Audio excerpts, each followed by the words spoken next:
Welcome to Living Low Sodium with Mary Schepp. Of course, Living Low Sodium with Mary Schepp is brought to you in part through the help of our good friends over at Reeses Barkery Pawtique. Check them out at reesesbarkery.com or give them a call at 815-363-7297. Living Low Sodium is a show where, well, Mary tickles your taste buds with her salty wit and her exceptional palate, all whilst guiding us through the land of low sodium living. Today, we start a new series. How has food impacted you? Welcome back, Mary. I know. I'm not going to lie. I love my show, but having a couple weeks off is a blessing. It was, a lot of it is that creative, just giving it a break to say, okay, here we go. It is. It's, when we first started this a few years ago now, which it's amazing to think of that we started this in September of 2019. Yeah. I think you are the longest running live show we have now. I feel special. How about that? But I mean, it is. In the beginning, you're thinking, "Oh, this is easy." Yeah. And it is in the beginning, and then as time goes on, you're going, "Holy crap!" You look at all I can think of is all these shows that you see on national television that go for years and they're done for a decade, and it's like, man, no wonder why they have a team of creative writers, because it takes time. Hey, Gwen, good morning. She remembered. She was saying this morning she didn't know if she was going to remember to watch the show. So, don't tune out, because we've done a little revamping on the studio since you were last in. You've been on a couple shows. I mean, we've always had. Yeah. But yeah, so we now it's above my head. Yeah, and we've got some neat new camera angles and things and ways we can play around. I was going to stay. We can stay on the far out one. There you go. Right there. See, I got hide behind my hat. I didn't actually blow dry my hair this morning because it's hot in my house and I didn't feel like doing it. I didn't either for some reason. Yeah, well, you got long locks. They dry fast. That's right. For those of you that can't or have never seen Kent, he has zero hair on the top of his head. Zero.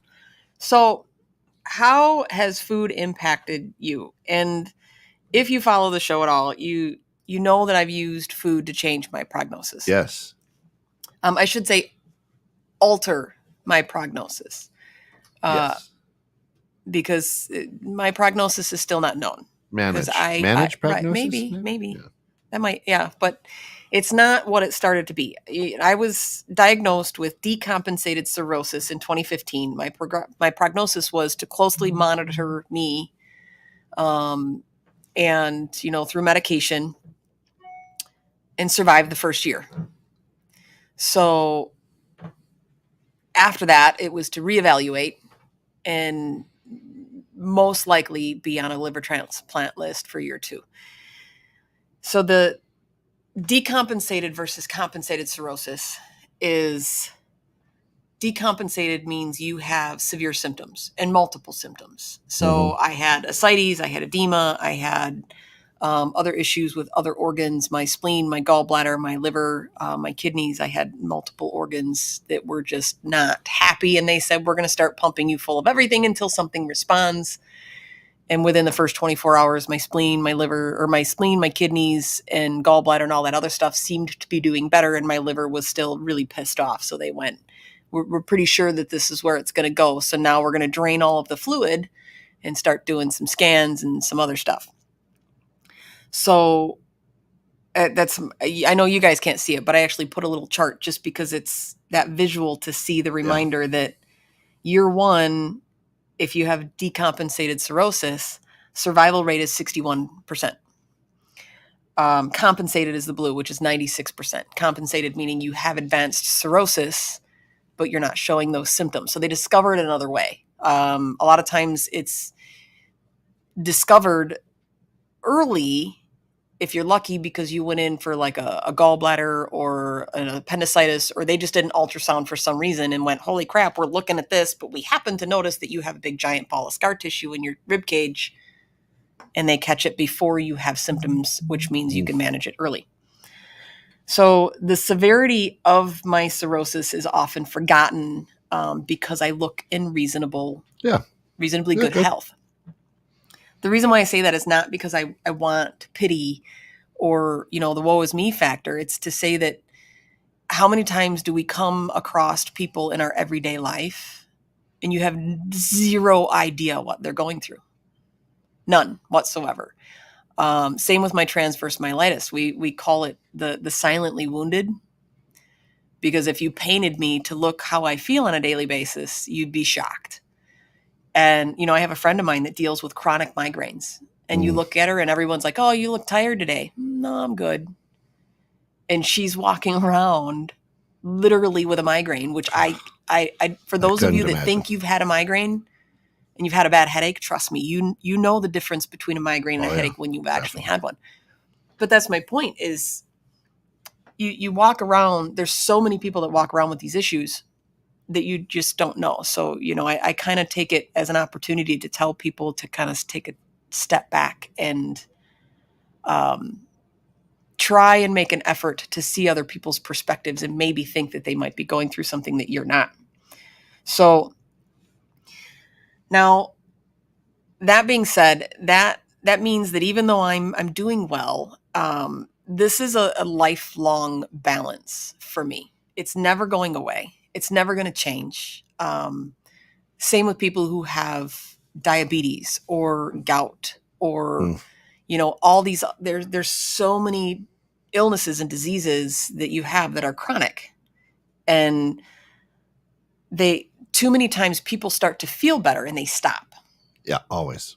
So whether it's physical health or mental health, you feel a little bit better and you say, hey, that worked. And you stop doing you stop working out, you stop eating better, you stop taking your medications. That's the number one thing with people who have mental health is they feel better. People are telling them they're acting better, they seem better, they seem happier, things are going great, they're sleeping better. And they go, see, it worked. The pills worked. I'm done.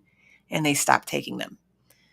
And obviously there's certain circumstances, even with myself. The whole reason I do everything that I do with food is because I don't want to be on medication. That doesn't mean that at some point in my life, I'm not going to need medicinal help. I just would prefer to push it off as long as possible and have pills when I'm in my 80s and not when I'm in my 40s. Because when you start down that path, when you're younger, the older you get and the more you're reliant on those you are, the more you need. The more painkillers you need, the more drugs you need, the more things you need to regulate things, and then the more drugs to add to those drugs to regulate those drugs, and you keep adding pills upon pills upon pills. And what they're discovering is the relationship, and we've talked about this quite a bit. We had the History of Food show. The relationship between food and your gut balance and your overall physical and mental health is very young.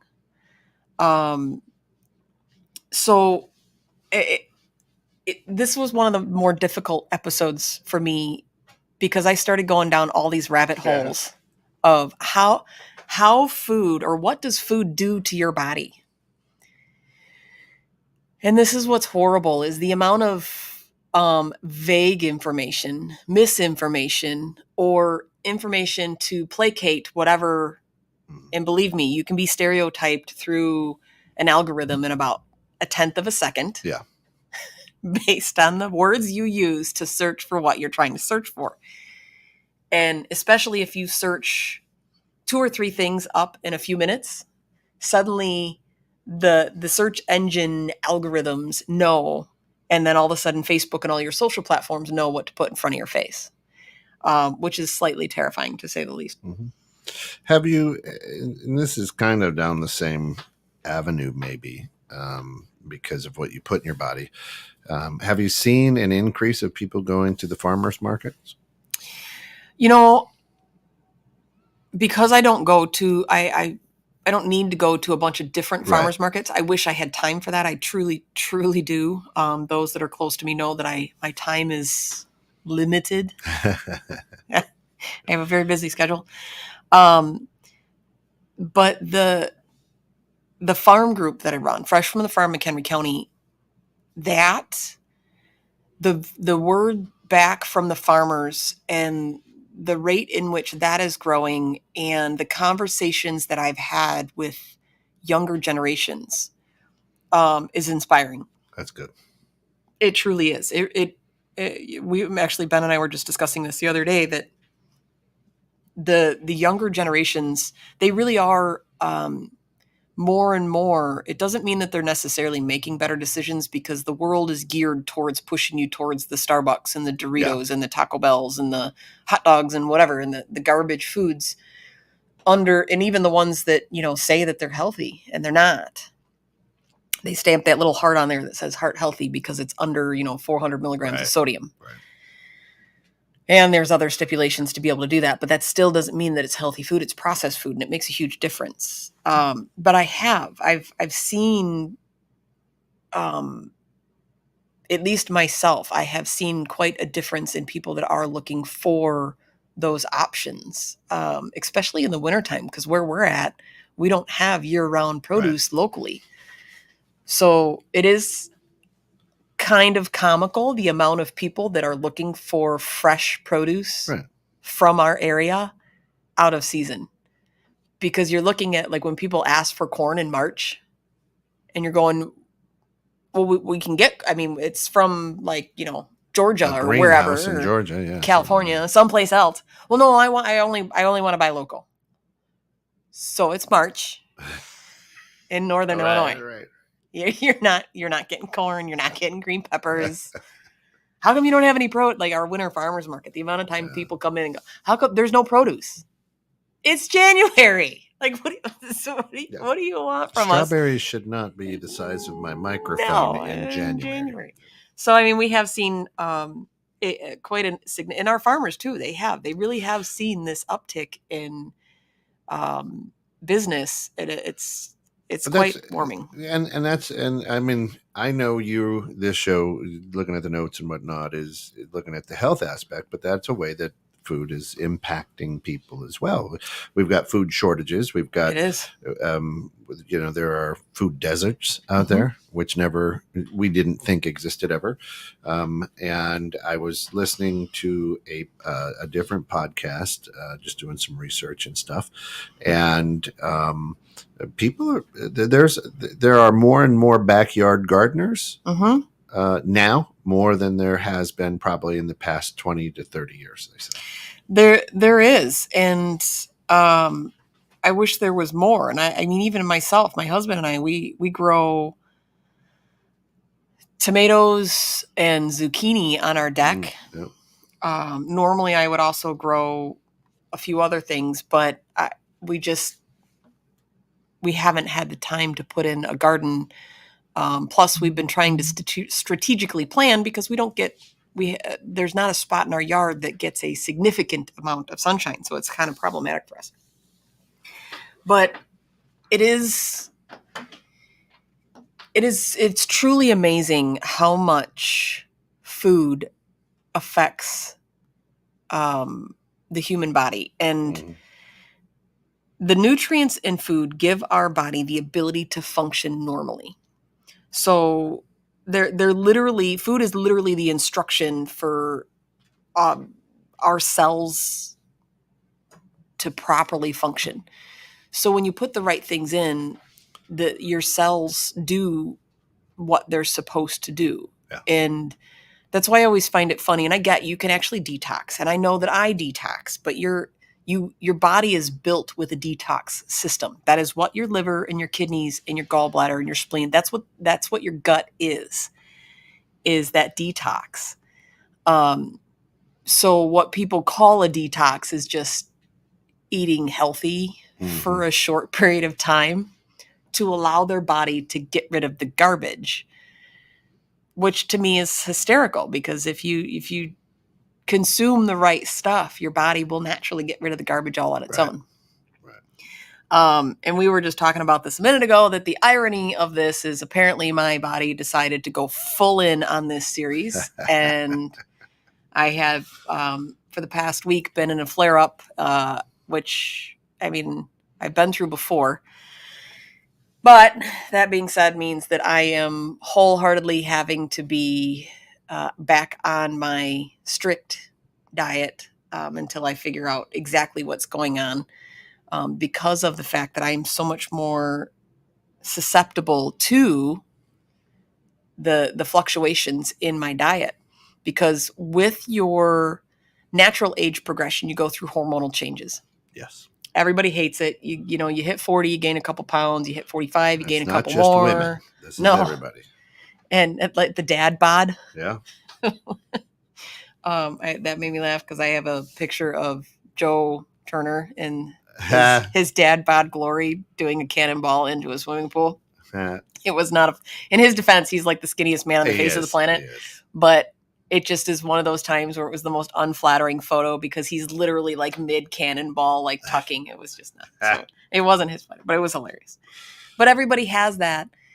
The difference is if you have a compromised system that's not balanced, it affects you more. And obviously, I have a compromised system. Right. I have nerve damage and I have cirrhosis. So those two things combined make it difficult for me to weather those hormonal storms. And people don't realize that insulin and sugar is a hormone. So it's when you're insulin resistant, you don't necessarily have to be diabetic, but I'm sure everybody's seen the GoLo commercials for this new, much like Noom that you have, where it's tracking and, all this stuff, another diet, as it were. Well, Noom's not really a diet. Noom's more of a education. Yeah, education. But that being said, it every couple of years you see this, there's MyFitnessPal, and then there's the Fitbits, and then there's Noom, and then there's GoLo, and there, Weight Watchers has been around for decades. You see all these different things, and ultimately, if nutrients are missing, aspects of proper function decline. When you are meeting your body's regular needs, metabolic function declines. When you're not meeting the needs, your body declines, giving way to illness and disease. Yeah. So if you're not giving yourself what you need, then you're not giving your body the ability to do. And it always makes me laugh when you watch like those alien shows. And they're like, we only use a small portion of our brain. And maybe that's like, once we evolve, we'll be able to use all of our brain and be psychic and transcend and whatever and blah, blah, blah. And it makes me laugh because the same concept is we eat all this garbage and it's enough to sustain life. That's it. Well, we're living. That's enough to sustain life. Hey, Ted. And thanks, Ted. Thanks for tuning in, buddy. So the joy of what I do here at 21.6 and that is, I've gotten a master's degree in a lot of stuff because I sit and listen to all you experts and subject matter experts. Right. And it has created a different lens for me to look through. I start reading labels. I start looking at things. Skittles. My husband's favorite, by the way. Skittles and Twizzlers. Is banned in Europe. Several countries in Europe because of the chemical it uses. Right. Titanium dioxide, which is a carcinogen. Yep. Now we've talked about carcinogens. I mean, they're tasty. You burn. We did a whole show on it. Right. They're super tasty. But now I go, I don't need that. Why is it that flies don't land in my margarine, nor does it mold? Or ants don't eat aspartame.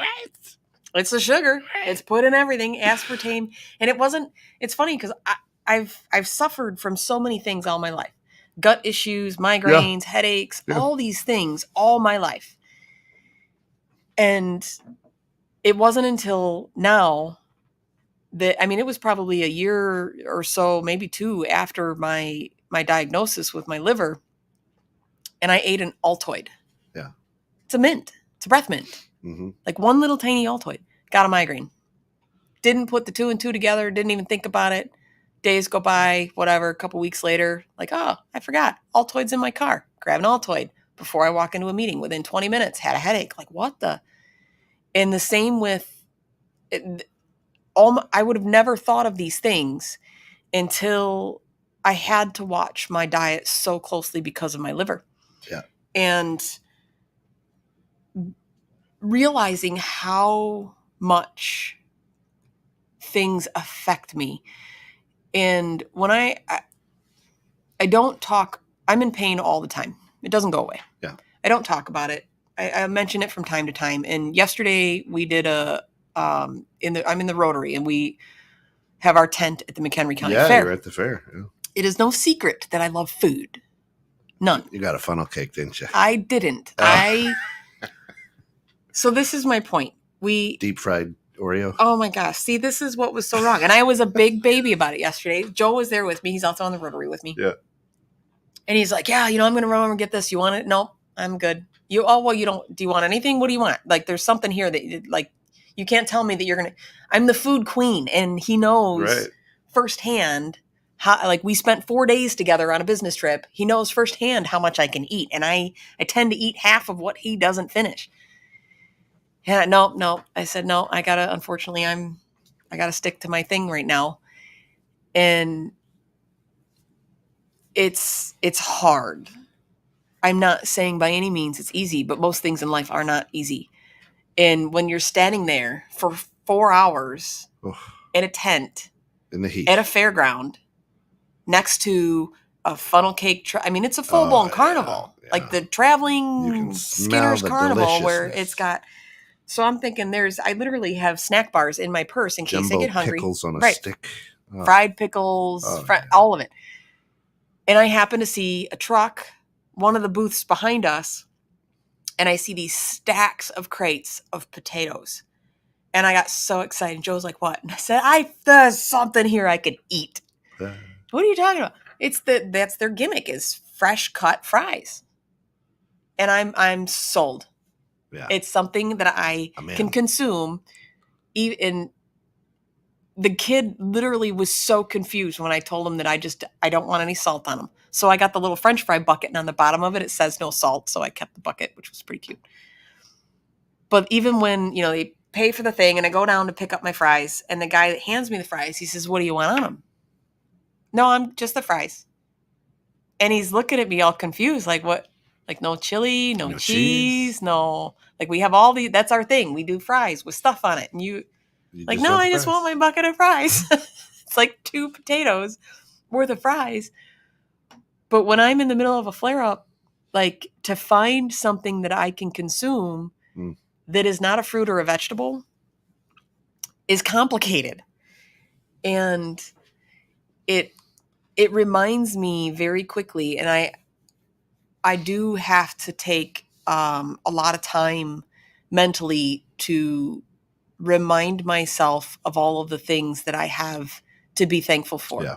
Because it is very easy to go down a path of darkness when you have debilitating, diseases of any kind. And you see quickly why people do and why they give up, because it's not easy. And it doesn't matter if you have something as advanced as cirrhosis, or you're living with diabetes, or even gout, or spina bifida. Right. Spina bifida, scoliosis, MS, there's so many different things that cause, even like my friend with migraines, just to function with a couple of kids on a normal basis when you've got baseball games and school and practices and summertime and all of these things, when all you want to do is go sit in a chair at a park and watch a kid play baseball, but your brain feels like it's going to explode. You feel like you're going to vomit and you have pain so bad you can barely walk. Like that, those are the kinds of things that they're starting to find are related to your diet. And so my favorite quote is, youth is wasted on the young.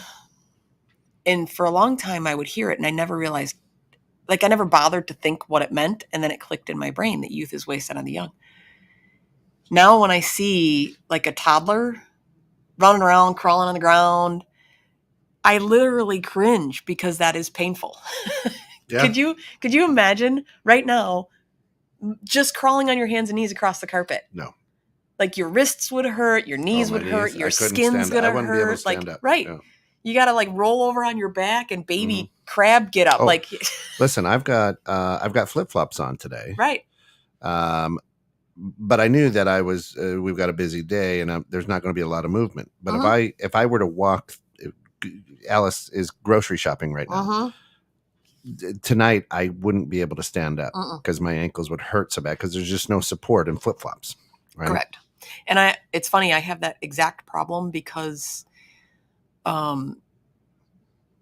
shoes and socks are painful to me.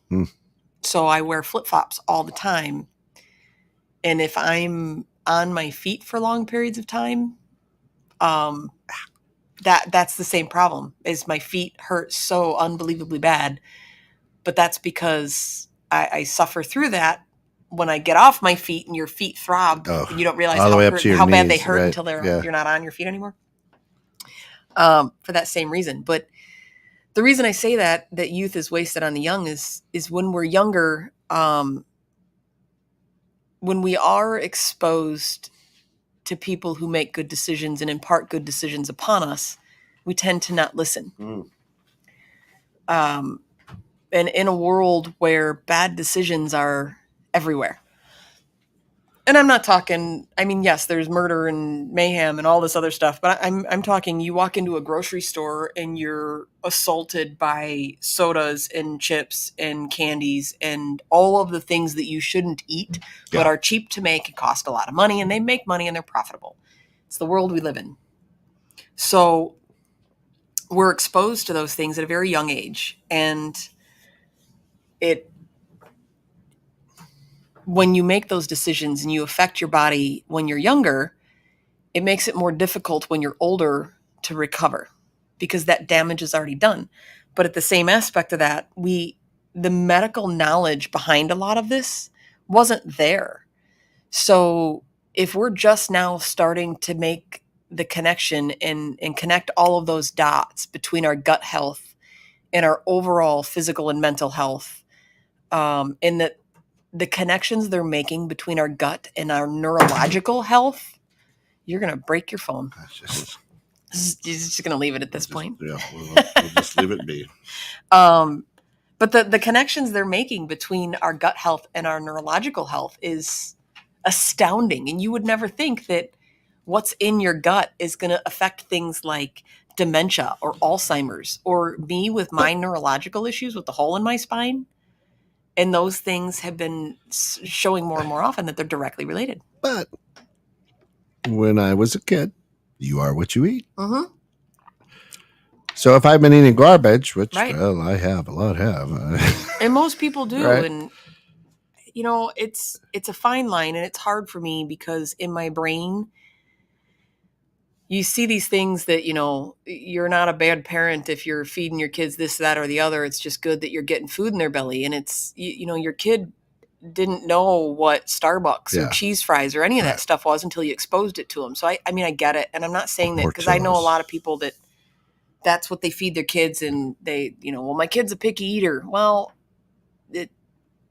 I get that, but they're discovering more and more that when you're a picky eater, when that kid gets hungry, he ain't gonna be picky, right?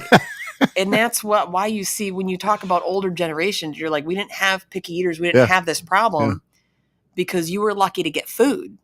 There was no picky anything, but it's when it's allowed, obviously, that's what happens. But they're discovering that a lot of times with these picky eaters, it's because they're allergic to things or they have reactions to things and they don't have a way to tell you.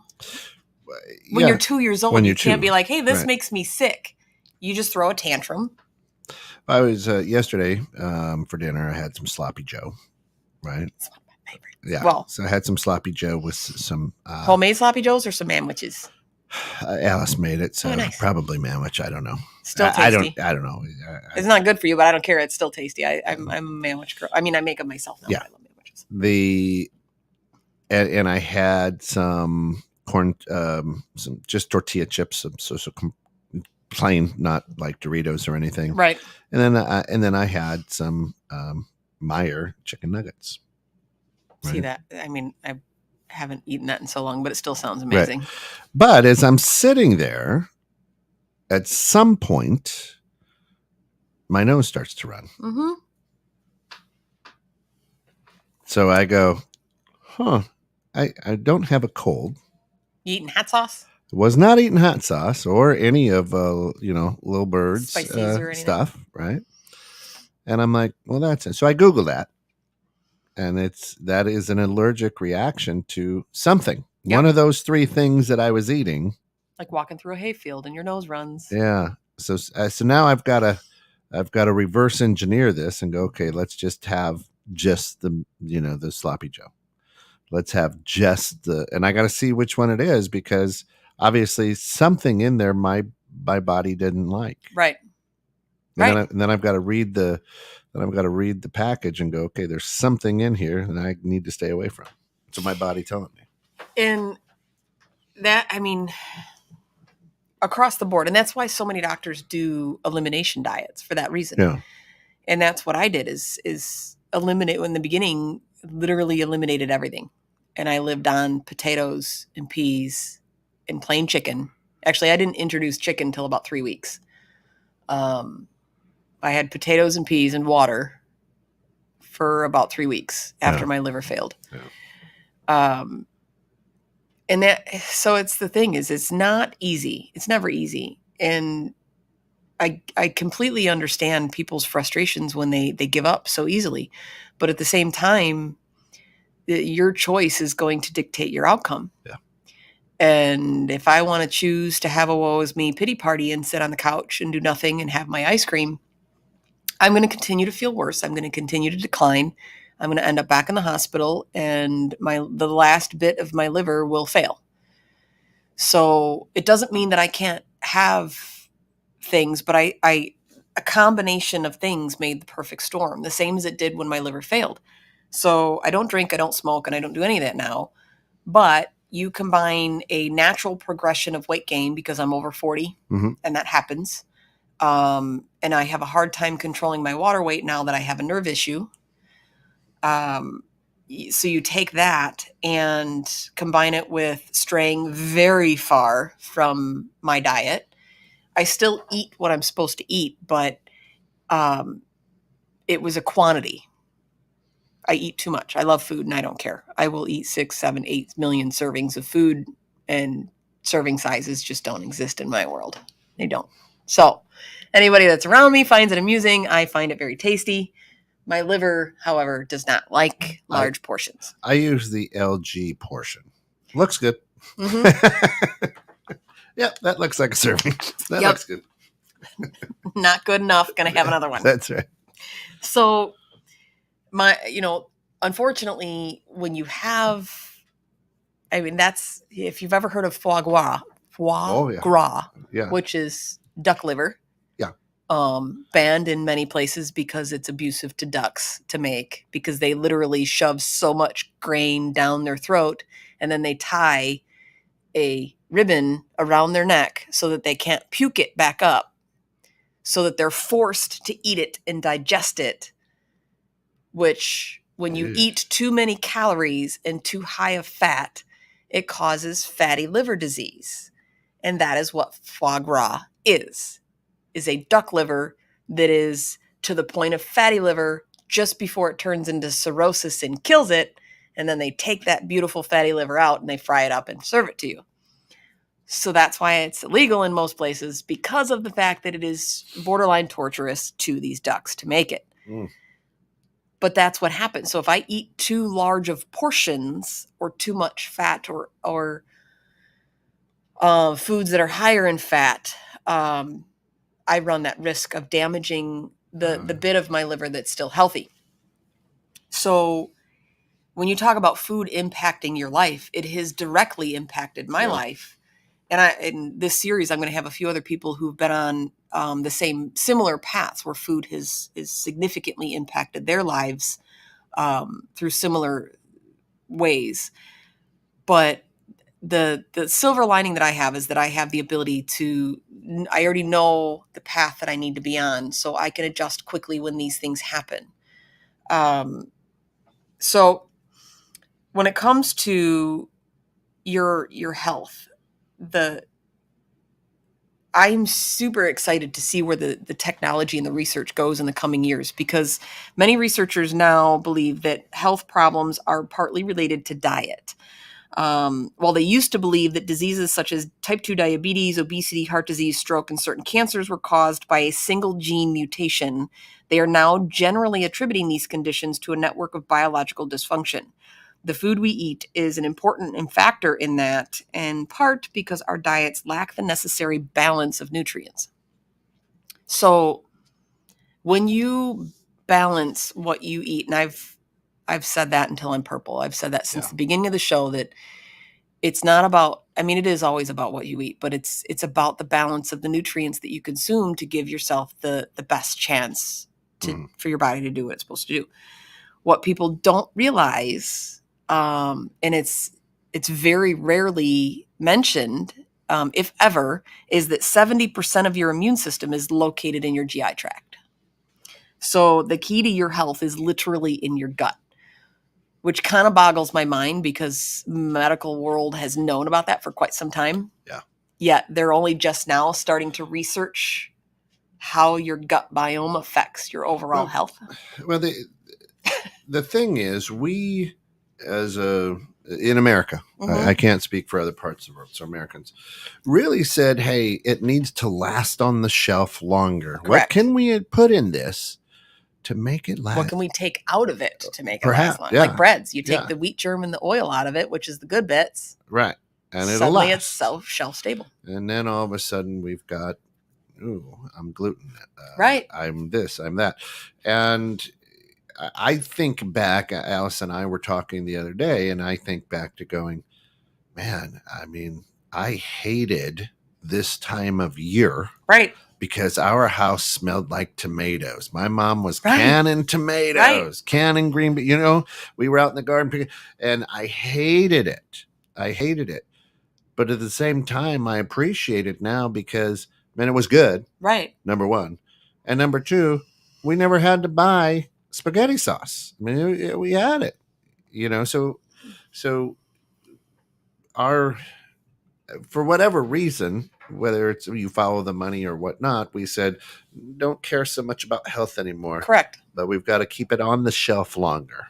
Yep. So let's manipulate it. Obviously nowadays it's all over the place that people are talking about. And whether it's just because it's more known, because the distribution of information is more readily available because of social media and internet, and just because of technology as a whole.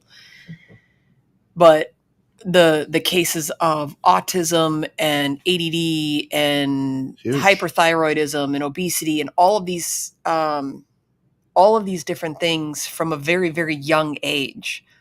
So you're going, a lot of times people say, well, how, and the argument that they come back at me with is, how could this possibly be diet related? Because my kid's been this way since birth. So if you take and look at how long it takes to evolve, to be able to consume or live off something. So you look at koalas or like anything, you look, even us as a species, you look at how long it takes someone or something to evolve to consume a product, to be able to pull nutrients out of it to do and function the way that we need to function as any species. And then how quickly we've destroyed that. So from our grandparents to us to our children, we went from eating nothing but real food all the time, 100%, had to be made or grown within 30 days, to, our parents, born in the 30s, 40s, 50s, where they had refrigeration and processed and canned goods and all this other stuff coming out. So now you're starting to eat more processed foods that are less nutrient dense. And it's not to say that they are not nutritious. They are less nutrient dense. So when you eat an apple, it is a whole product, and it's glucose and fructose and fiber and all of these things that we are barely beginning to touch on the surface of how they affect our body. Now you turn that apple into applesauce or apple juice or something, apple chunks or whatever, you turn it into something that is going to be more shelf stable for the long haul. And we are only beginning to see how that deconstructing those things are affecting our overall health. So now if you have a whole generation of my generation that's, born more in the 70s and 80s, or even a little earlier, and we're the ones that you see a little bit of the autism and a little bit of the ADD, and you think of how many friends that you and I know that are that hyper, couldn't sit still kind of kid that are still that person as an adult. They just function better as an adult than they did as a child. Now they're having children, and it's getting worse and worse and worse as the generations go on. Each subsequent generation, with the combination of the diets that we consume and the technology and the instant gratification of things, we're heading down a path of very quick change. And it's going to be interesting to see where it kind of leads us to in the future. It's going to be quite the people watching show, I guess.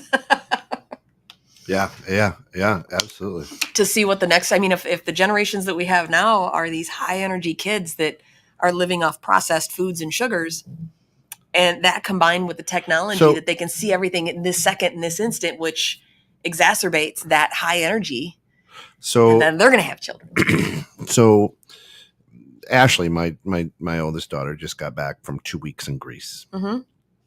And the amazing thing to her was how fresh mm-hmm. the food was. Mm-hmm. She goes, I thought it would be different. You'd have different this, that, and in different portions. She goes, no, it was basically farm to table. Yep.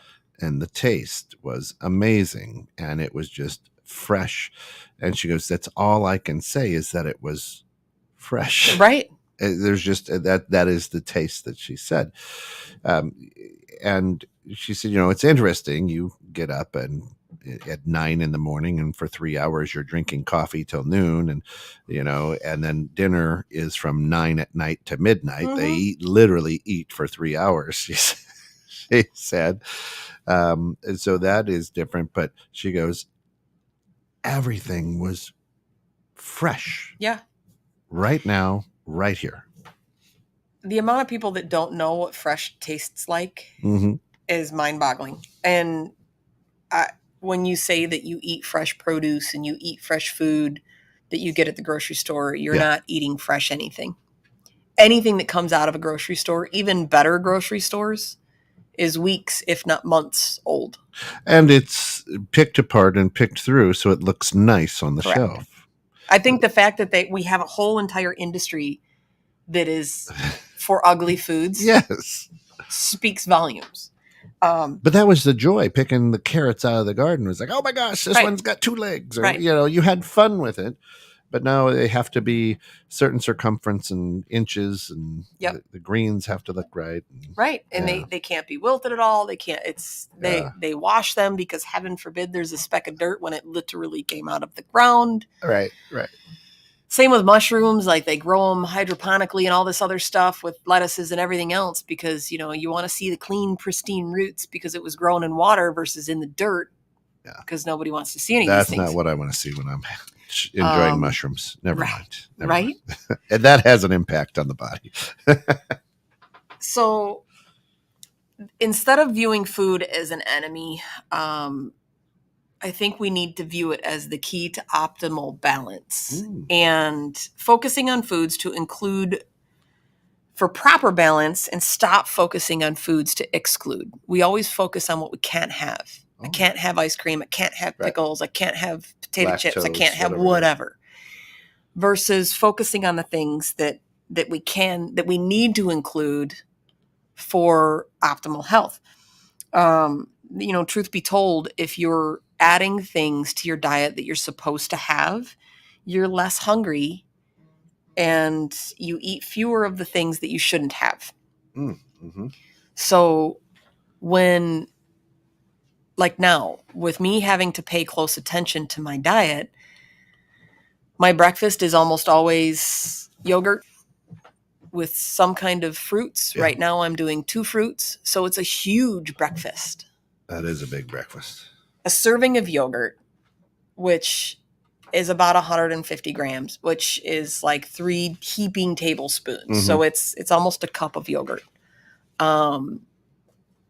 About 80 grams of banana, which is like a 5 or 6 inch banana. Yeah. It's not a big one. And then a cup of peaches. Did you say 5 or 6 inches? Right. Yeah. Depends on the fishtail. That's So, right. but that's, you don't think of a bowl of yogurt and peaches and banana as a huge meal, and then a tablespoon of honey.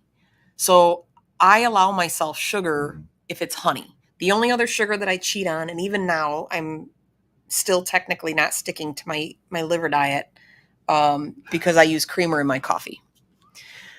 Outside of that, there's no sugars, there's no more ice creams, there's no potato chips, there's no extra fats unless they're healthy fats like avocado oils.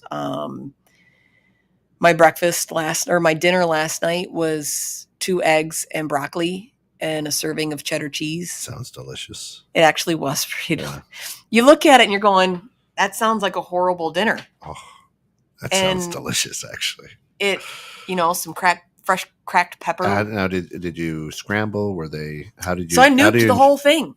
How did you? Was it so scrambled the eggs? Just scramble some eggs. Yeah. I have been a big fan of poached eggs lately, but I wasn't.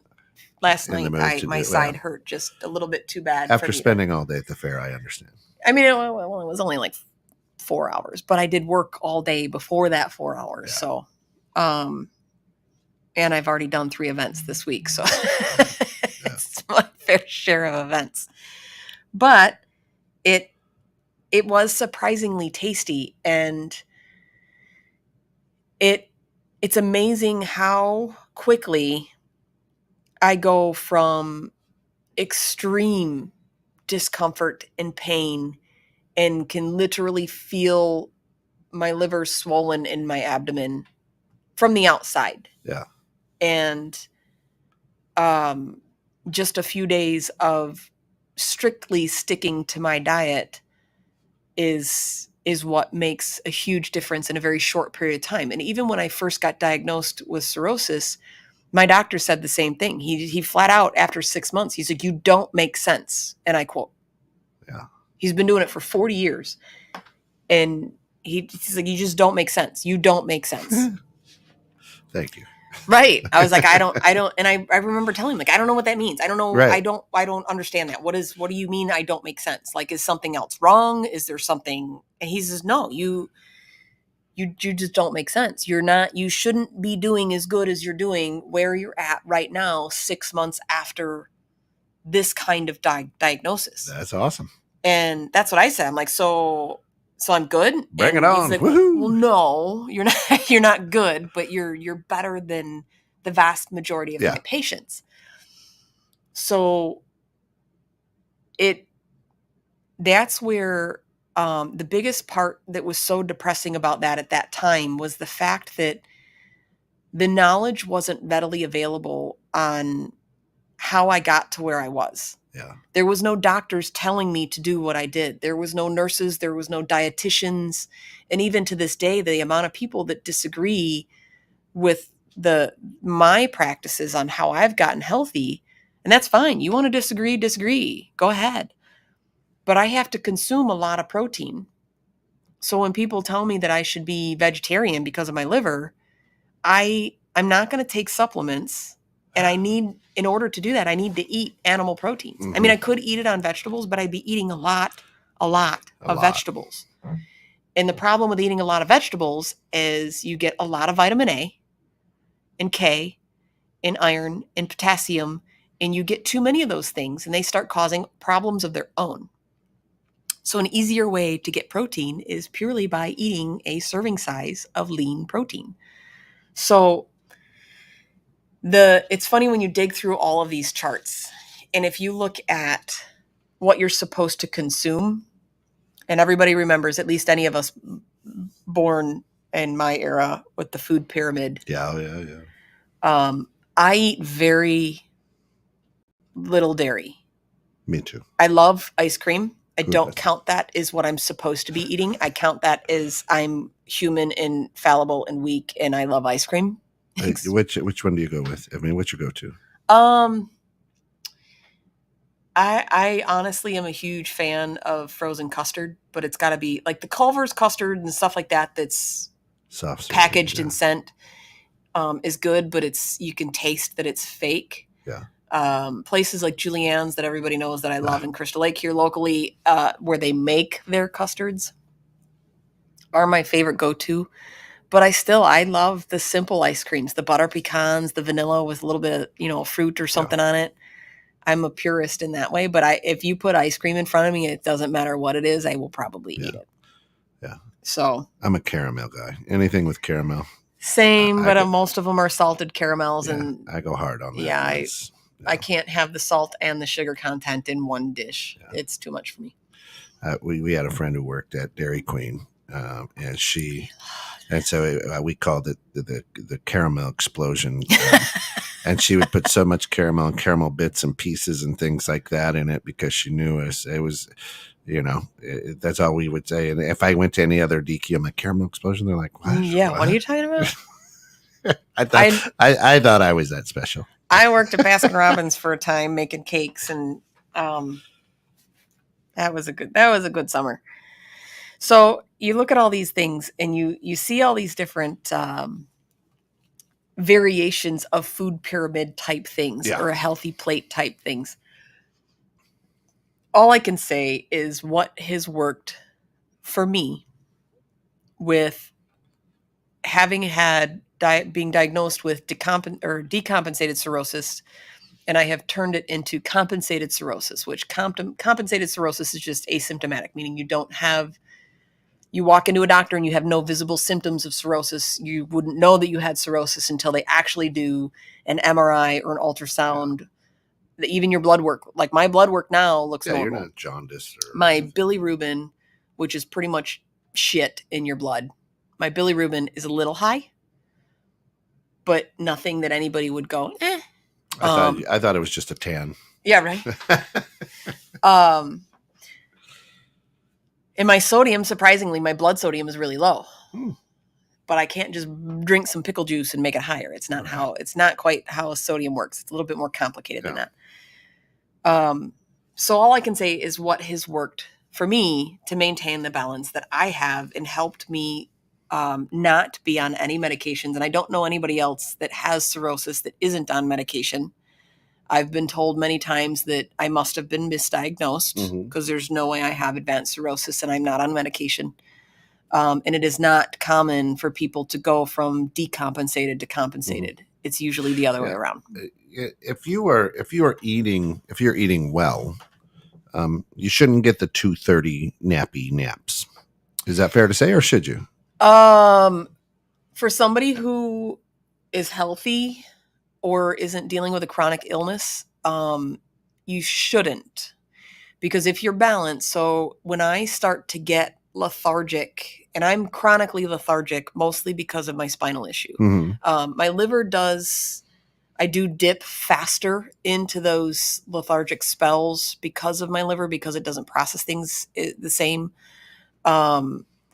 But when you're eating balanced, and that's why, even though I hate bananas, when I worked in retail, I'd eat a banana almost every afternoon about 12:30, 1 o'clock, because it would give me a 3 or 4 hour energy boost. And it wasn't a sugar crash. No. It wasn't like you can eat sugar or chocolate or something and get that same kind of energy boost, but it lasts about a half an hour, and then you get a sugar crash. 5 hour energy does not last 5 hours. It does not last 5 hours. And it's so bad for you. It is. But it's funny because I always say I hate bananas, and I probably can't say that anymore because I've been eating them regularly for so long that they're not just your there. go-to, but you have to. Right. So if someone's like, oh, you eat bananas all the time, here, have that. No, I'm not going to willingly choose banana ice cream or banana, unless it's the banana cake I make. Oh. That's my banana bread is the only thing that I will willingly choose. Because it's crunchy on top. Right. It's wonderful. But I do. If it's not as easy to eat an avocado or anything else. And I do eat greener bananas than yellow because they're lower on the glycemic index, so they're higher in fiber. but it does. It gives me that boost. So when you're eating the things that you're supposed to eat, Yeah. you're right, you don't. I don't have the gut issues I used to have. I don't have the indigestion that I used to have. I don't have the sleep issues that I used to have. I haven't, outside of when I had COVID and when my spine goes out of alignment because of my muscles and my nerve damage, I haven't had a migraine. Yeah. I haven't even barely had a headache. So the huge way that food has impacted me, and I can feel it quickly when I stray. You know, you eat something just because it looks good or seems good. It doesn't mean that you can't have a lot of the things that you want. You just have to be more mindful about your decisions. Mm-hmm. You know, I want French fries. That means I have to drive an extra 5 minutes to a place that makes fries from an actual potato versus from a bag of 20 different kinds of potatoes mashed up to look like a fried-like thing. Those are so good, though. Right. So... And the same with the research that I do and looking for like these food pyramids and these food plates and these nutritional specs that I try and find. And you see, you know, health.com and healthyfoods.com and healthyblog.org or whatever versus, you know, like the one that I pulled up today for Harvard EDU or Mayo Clinic. And say what you want about a lot of these hospitals and larger organizations and who fund their practices. But there's still a lot of people who are really passionate about these things behind the scenes that are coming up with these things. And it's the closest that I could come to of how I eat, where 3/4 of my plate is vegetables. Yep. If I can, a serving of fruit. And then my proteins are grains. But the funny thing is when you have a plate that is completely full of a normal dinner plate that most people have in their homes, if it's full of food, that's like 4 or 5 servings of food, if not more. Yeah. You're only supposed to eat like 4 to 8 ounces, if that, of food. You know, a serving is the cup of your hand. Mm-hmm. So if you actually go and sit and try and eat a serving of grapes, a serving of peaches. I've got little hands. So yeah. It sucks. I can't eat anything. My hands are so tiny. My serving size is 3 grapes. Right. If everybody could see what Ken just did with his little dinosaur paws, little T-Rex hands. But if you actually ate a serving of foods that are good for you, you'd be surprised how, like, to eat a serving of broccoli is unbelievably filling. Oh, it is. It is so good. 2 eggs and a serving of broccoli last night, and I posted a picture of it. And I was done. I was full. But here's the flip side, and I'll keep track and I'll let you guys know as we pass through this series. I started at like 175 pounds last week. I weigh myself twice a day, every day. I have to watch my water weight and all these other things. I also take my blood pressure and a whole lot of other things that go along with it because I need to closely monitor, because I do ultimately at the end of the day, I have advanced cirrhosis of the liver. I have to monitor that whether I want to or not, or whether I look healthy, feel healthy, or otherwise, because the prognosis is not good if I don't do that. Yeah.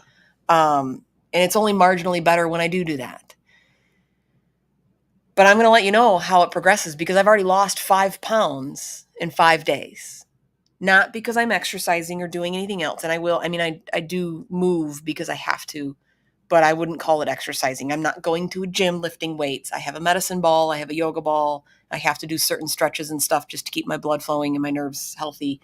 But I wouldn't call it a gym membership.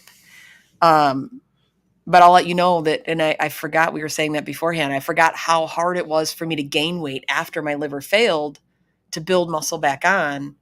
And lo and behold, just sticking to a healthy food diet is it shedding pounds as quickly as it is, because I forgot how much that I need the extra proteins to keep the weight on. So next week we have actually, I have to look at my schedule because I'm not sure if I'm actually here next week.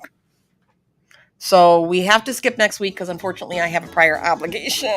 Well, but I'm going to be gone all day. But the rest of the series, 19th, 26th, and the 2nd, and so on, I have special guests to show how food has impacted their life the way it's impacted mine. So looking forward to having her. It's going to be cool. Hey, like, follow, share, subscribe to all of my Loso lifestyle stuff and Living Low Sodium with Mary Schepp. And, of course, Dwayne with 6 and that. Listen, this has been Living Low Sodium with Mary Schepp, Fridays at 11, right here, 216 and that. Come back. We've got more stuff today. We'll see you.